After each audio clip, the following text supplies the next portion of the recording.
Boker Tov à tous, on finit cette bénédiction en disant Baruch ata Hashem, Melech Roev Tzedaka Mishpat, béni sois-tu Akadosh Baruch Hu, le roi qui aime la justice charitable et le jugement. Et en fait, étant donné qu'on n'a pas de vrai juge avec une vraie justice, on demande à Hachem, à nous, de nous juger favorablement. Et dans le judaïsme, il y a un concept qui s'appelle Mida Keneged Mida. Ça veut dire mesure pour mesure. Dans le Tomer Devora, qui est un livre qui a été écrit par Rav Moshe Cordovero, on explique qu'en fait, quand on parle de midot, on parle de traits de caractère, on parle de mesure, mais en fait, c'est surtout des émotions. Parce que notre trait de caractère, c'est quoi? C'est que quelqu'un est coléreux. En fait, c'est juste une émotion qui est plus présente qu'une autre. Mais ça, c'est un autre sujet. Et là, dans le contexte qu'on a, c'est que Hachem, en fait, il va se conduire avec nous comme nous, va se conduire avec les autres. Il y a eu l'histoire de Ravi Levi Yitzhak Meberdichov, on raconte, qui était l'avocat du peuple d'Israël. Et un jour de Kippour, il sort de la choule pour aller chercher les juifs qui n'étaient pas à la choule, justement le jour de Kippour, qui n'étaient pas à la synagogue. Et puis il voit un juif en train de fumer la cigarette. Alors il va et il lui dit: Mais dis-moi, qu'est-ce que tu fais dehors? C'est Kippour. Alors il dit: Oh, moi, Kippour, tu sais, c'est pas très important pour moi. Il lui dit: Mais dis-moi, je rêve ou tu es en train de fumer une cigarette? Et donc le juif, il lui dit, avec plein de confiance il lui dit: Oui, je fume une cigarette et c'est le jour de Kippour et je le sais. Et le juif, il s'en va.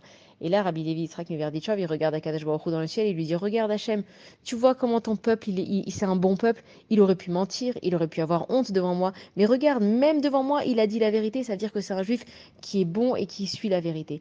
Et le Rabbi Levi Yitzhak Meverdichov, il faisait attention que chaque juif qu'il voyait, il trouvait toujours quelque chose de bien à dire sur lui. Et nous, on sait que de la façon comment nous, on se conduit avec les autres, Hachem, il va se conduire avec nous. Et quand là, on parle justement de jugement, on dit: Hachem, regarde, nous, on va faire un effort de toujours trouver des circonstances atténuantes à une personne.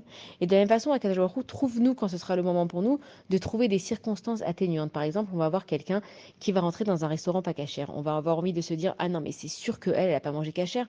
Mais on va essayer de trouver une circonstance atténuante et de dire: Non, mais peut-être qu'elle avait juste besoin d'aller aux toilettes. Non, mais peut-être qu'elle a acheté une boisson qui était fermée.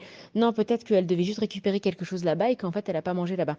Maintenant, on peut se dire aussi: Mais en fait, c'est pas notre problème. Mais si on en vient à juger dans notre tête, parce que dans le judaïsme, la pensée, elle prend effet. On ne peut pas juste penser ce qu'on veut. Même dans notre tête, il faut savoir que si je vois quelqu'un et que je pense quelque chose sur elle, je suis en train d'émettre un jugement. Et il y a un ange qui prend ce jugement, qui l'amène dans le ciel et qui va dire: Regarde, il y a un jugement qui a été émis sur cette personne. Mais avant de juger l'autre, on va nous juger à nous. Toi qui veux juger quelqu'un d'autre, est-ce que toi déjà t'es méritante? Donc même on dit marshava, kema, c'est la pensée, c'est comme l'action. Il faut faire très attention à ce qu'on pense. Donc si on vient à penser que que quelqu'un il a fait quelque chose de pas bien, il faut absolument qu'on lui trouve des circonstances atténuantes. Comme ça, quand notre tour à nous viendra d'être jugé, Hachem, il nous trouvera des circonstances atténuantes. Et partout, dans tout ce qui nous arrive dans la vie, et finalement, quand on réfléchit et qu'on voit que on attribue des circonstances atténuantes aux personnes, la plupart des fois, c'est vraiment ce qui s'est passé. Comme les gens qui vont s'énerver avec nous. On se dit: Mais je lui ai rien fait, pourquoi il s'énerve comme ça? Mais si on réfléchit, peut-être qu'il a eu une mauvaise journée, peut-être que lui, quelqu'un lui a fait beaucoup de peine, et sa frustration, en fait, il l'a juste jetée sur nous. C'est pas qu'il était énervé contre nous, mais c'est qu'il était tellement frustré que, ben voilà, c'est tombé sur nous. Et combien de fois ça nous arrive, ou quand on comprend ce que la personne, elle passe, on se dit: Ah, si j'avais su, ah ben, je l'aurais pas jugé comme ça. Mais plutôt que d'arriver après tout ça, venez, on arrive avant tout ça et on juge les uns et les autres favorablement pour que quand ce soit notre tour d'être jugé et que Chas Shalom, Dieu nous en préserve, à Kadash Baruch Hu, il y a des anges accusateurs qui viennent chez nous, Hachem, ils leur disent: Ne touchez pas cette personne. Elle fait toujours attention de juger les autres bien, alors moi aussi je vais la juger bien.